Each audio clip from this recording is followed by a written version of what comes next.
మొంతా తుఫాన్ దిశ మార్చుకున్నట్టుగా తెలుస్తోంది. రాత్రికి అమలాపురం యానం సమీపంలో తీరం దాటే అవకాశం ఉంది. ఇప్పటికే కోనసీమ జిల్లా అంతా అల్లకల్లోలంగా మారిన పరిస్థితి కనిపిస్తోంది. భారీగా ఈదురుగాలులు కూడా వీస్తున్నాయి. ఈ ఎఫెక్ట్ మొత్తం ఏపీ అంతటా కనిపిస్తోంది. సో విశాఖలో తాజా పరిస్థితిని వివరించడానికి మా కరెస్పాండెంట్ నాయుడు సిద్ధంగా ఉన్నారు. నాయుడు, శ్రీనివాస్, ప్రస్తుతం ఏదైతే ముంతా తీవ్ర తుఫాన్ ఉందో అది క్రమంగా ఉత్తర వాయువ్య దిశగా, అంటే ప్రస్తుతం అధికారులు చెప్పిన దాని ప్రకారంగా అయితే కాకినాడ ప్రాంతంలోనే తీరం దాటుతుంది అనేది చెప్తున్నటువంటి పరిస్థితి. మరి కాసేపట్లో దీనిపైన క్లారిటీ వచ్చేటువంటి అవకాశం ఉంటుంది.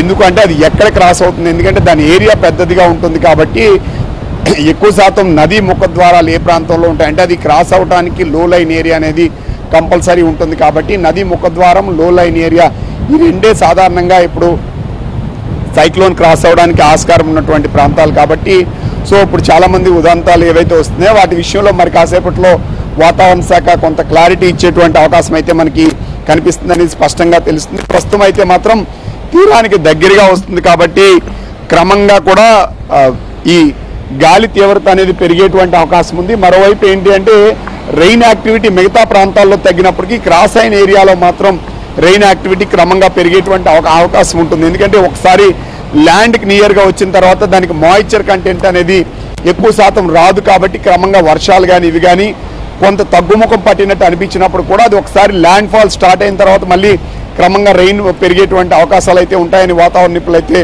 అంచనా వేస్తున్నారు. ప్రస్తుతం అయితే మాత్రం కొన్ని చోట్ల పొడి వాతావరణం, ఇప్పుడు మనం విశాఖపట్నంలో కానీ ప్రెజెంట్ చూస్తే కొంత రెయిన్ లేనట్టు మనకు కనిపిస్తుంది. కానీ ఇది మళ్ళీ క్లౌడ్ ప్యాచ్ గ్యాప్ అంటారు. నార్మల్గా ఎప్పుడైనా సైక్లోన్స్ ఫామ్ అయ్యేటప్పుడు క్లౌడ్ బ్యాండ్స్ ప్యాచ్ గ్యాప్ అనేది సహజంగా ఉంటుంది. సో ఉండే క్రమంలోనే నార్మల్గా ఆ గ్యాప్ అనేది ఎప్పుడు వస్తుంది.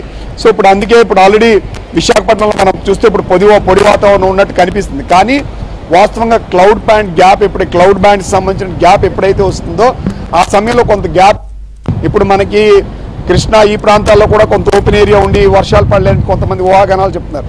సో సాధారణంగా సైక్లోను దగ్గరికి వచ్చే కొద్ది ఏమవుతుంది అంటే మాయిశ్చర్ కంటెంట్ని దగ్గరికి తీసుకోవడం వల్ల కొంత గ్యాప్ వస్తుంది. ఒకసారి ల్యాండ్ ఫాల్ స్టార్ట్ అయ్యి ల్యాండ్ టచ్ అయిన తర్వాత యాక్టివిటీ అనేది క్రమంగా పెరిగేటువంటి అవకాశం ఉంటుంది.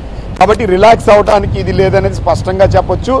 మరోవైపు ఇది దాదాపుగా ఇప్పుడు మనం చూసుకుంటే దాదాపుగా 200 కిలోమీటర్స్ వరకు దూరంలో దక్షిణ ఆగ్నేయంగా కొనసాగుతున్నటువంటి పరిస్థితి ఉంది. ఈరోజు సాయంత్రం లేదా రాత్రి తీరాన్ని దాటేటువంటి అవకాశం ఉంది. ఇది ల్యాండ్ అండ్ టచ్ అయిన తర్వాత క్రాస్ అవడానికి సుమారుగా ఒక 6 అవర్స్ వరకు సమయం పట్టేటువంటి అవకాశం ఉంటుంది.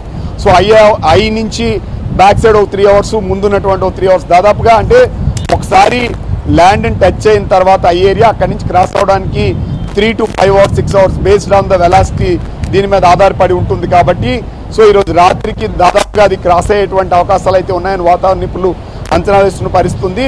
మనం హైయెస్ట్ రైన్ ఫాల్ కానీ మనం చూసుకున్నట్టయితే నిన్న ఎంటైర్ ఆంధ్రప్రదేశ్లో విశాఖపట్నంలోనే 19 సెంటీమీటర్లు పడింది, భీమిలిపట్నంలో 14 సెంటీమీటర్లు, సో దాదాపు విశాఖ సిటీ పరిసర ప్రాంతాల్లో 12 సెంటీమీటర్లు, అలాగే ఇప్పుడు విశాఖ రూరల్ ఏరియాలో దాదాపు 14 సెంటీమీటర్లు. హైయెస్ట్ రైన్ ఫాల్ అనేది ఉత్తరాంధ్ర జిల్లాలోని శ్రీకాకుళం, విజయనగరం, విశాఖపట్నంలోనే నేను నమోదైనటువంటి పరిస్థితి. మిగతా ప్రాంతాల్లో చెదురుమదురుగా పడ్డాయి.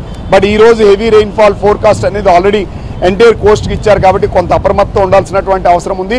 మోర్ దెన్ 20 సెంటీమీటర్స్ కూడా కొన్ని చోట్ల పడడానికి ఆస్కారం ఉందని వాతావరణ నిపుణులు అయితే హెచ్చరిస్తున్నటువంటి పరిస్థితి ఉంది. తుఫాను తీరం దాటే సమయంలో ఏ విధంగా ఉండే అవకాశం ఉందని చెప్తున్నారు. ఆ తర్వాత ఇంకా ఎన్ని రోజులు ఈ ప్రభావం కనిపించే అవకాశం కనిపిస్తుంది? తుఫాన్ తీరం దాటే సమయంలో ఖచ్చితంగా విండ్ స్పీడ్ 90 ఉంటుంది. సో 90 to 110 అంటే ఖచ్చితంగా పచ్చా ఇల్లు ఏవైతే ఉన్నాయో పూరీలు లాంటివి డ్యామేజ్ అయ్యేటువంటి అవకాశం ఉంటుంది. అలాగే కొన్ని చోట్ల స్తంభాలు కూలేటువంటి అవకాశం ఉంటుంది, హోర్డింగ్స్ కూలేటువంటి అవకాశం ఉంటుంది. సో అలాగే ఏదైతే ఇప్పుడు 2 రోజుల నుంచి వర్షాలు పడుతున్నాయి కాబట్టి వీక్గా ఉన్నటువంటి చెట్లు, అంటే కింద బేస్ లెవెల్లో వీక్గా ఉన్నటువంటి చెట్లు కూలిపోవడానికి ఆస్కారం ఉంటుంది. సో ఇవన్నీ ఖచ్చితంగా డ్యామేజ్ జరగడానికి 100% ఆస్కారం అనేది ఉంటుంది. ఎందుకంటే దాదాపు 65 దాటింది అంటే ఖచ్చితంగా అది డ్యామేజ్ జరుగుతుంది. సో అలాంటిది 100 అనేది 100% ఉంటుంది. కాబట్టి ఆ ప్రాంతంలో క్రాస్ అయ్యే ఏరియాలో డ్యామేజ్ అనేది ఉండడానికి ఖచ్చితంగా ఉంటుంది. సో కాబట్టి దానికి తగ్గట్టు అధికారులు వీళ్ళు ప్రిపేర్ అవ్వాల్సినటువంటి అవసరం ఉంది. ఆ దిశగా ఇప్పటికే ప్రభుత్వం కూడా ఏ ప్రాంతంలో క్రాస్ అవుతుందో ఆ ప్రాంతాల్లో బాగా ఎన్డీఆర్ఎఫ్ బృందాలని, అలాగే ఎస్డీఆర్ఎఫ్ బృందాలని, రెవెన్యూ సిబ్బందితో పాటు ఎలక్ట్రికల్ ఒకవేళ డ్యామేజ్ అయితే ఎలక్ట్రికల్ డిపార్ట్మెంట్ నుంచి కూడా ఆ ప్రాంతాల్లో ఆల్రెడీ మోహరించారు, స్తంభాలను మోహరించినటువంటి పరిస్థితి. సో డ్యామేజ్ అనేది ఖచ్చితంగా జరుగుతుంది. చాలామందికి ఇప్పుడు కొన్ని ప్రాంతాల్లో ఆల్రెడీ పొడి వాతావరణం ఉంది, చిన్న చినుకులే పడుతున్నాయి, సో పెద్ద ప్రాబ్లం ఉండదు అనేది ఊహాగానాలు వస్తున్నాయి. కానీ అది కరెక్ట్ కాదు. ఖచ్చితంగా అది ల్యాండ్ని టచ్ అయిన దగ్గర నుంచి రెయిన్ యాక్టివిటీ పెరుగుతుంది. క్రాస్ అవ్వడానికి ఏరియా ఏదైతే ఉందో ఆ ఏరియాకి అటు ఒక 30-40 కిలోమీటర్లు, ఇటు ఒక 30-40 కిలోమీటర్లు, అంటే దాదాపుగా ఒక 100 కిలోమీటర్స్ మధ్యలో ఉన్నటువంటి ప్రాంతం అంతా కూడా ఖచ్చితంగా డ్యామేజ్ అనేది ఉంటుంది. రిమైనింగ్ ఏరియాస్లో రెయిన్ యాక్టివిటీ ఎక్కువ ఉంటుంది. ఇప్పుడు నిన్న విశాఖపట్నంలో చూస్తే రెయిన్ దాదాపుగా హైయెస్ట్ 19 సెంటీమీటర్లు పడింది, బట్ విండ్ ఎఫెక్ట్ లేదు. సో అలాగే ఇప్పుడు ఆ విండు రెయిన్ ఎక్కడ ఉంటాయో అక్కడ డ్యామేజ్ ఎక్కువ జరిగేటువంటి అవకాశం ఉంది. అవి ఖచ్చితంగా ఈస్ట్ వెస్ట్ గోదావరి ఈ ప్రాంతాల్లోనే ఎక్కువ డ్యామేజ్ జరగడానికి ఆస్కారం ఉంది. కాబట్టి ఈ ప్రాంతాల ప్రజలు, ఇటు కాకినాడ ఈ ప్రాంతాల ప్రజలు మాత్రం అప్రమత్తం ఉండాల్సినటువంటి అవసరం ఉంది.